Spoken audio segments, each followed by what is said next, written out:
Hello, I'm Colleen Dietz, and I'm presenting my paper on Megan McGuiness, Director of Corporate University. This is Megan, and she is the Director of JAX U.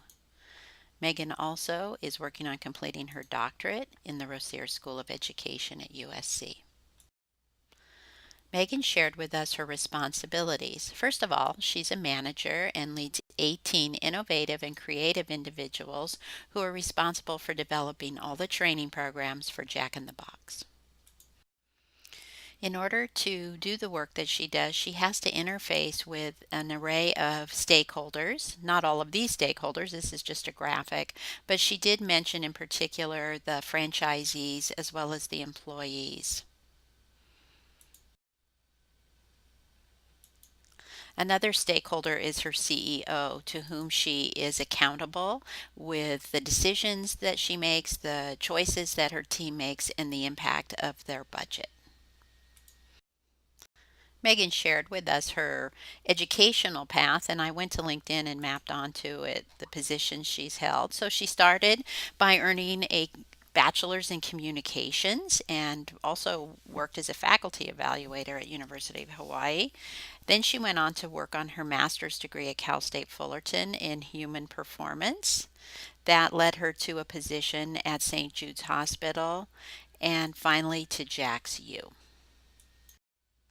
Once at JAX U, Megan had an interesting upward pathway, moving up the career ladder through these various and assorted positions to her current position as a director. From here, Megan shared with us the key challenges of the work that she does, and she boiled it down to two things: time and money. How Megan deals with time and money is by asking this question: is the juice worth the squeeze? And what she means by that is, can you get to level 4 on the Kirkpatrick's model? That's the level where transferability happens and the employee makes a difference in the company. Megan shared with us the skills and competencies required for the work that she does, and the first two that came to her mind were listening and learning on the fly. Another competency is basically something that boils down to working with both sides of your brain. The first being that of dealing with ambiguity, and the second being more concrete in being able to analyze and measure impact of the work that you are doing. From there, Megan shared with us some professional advice.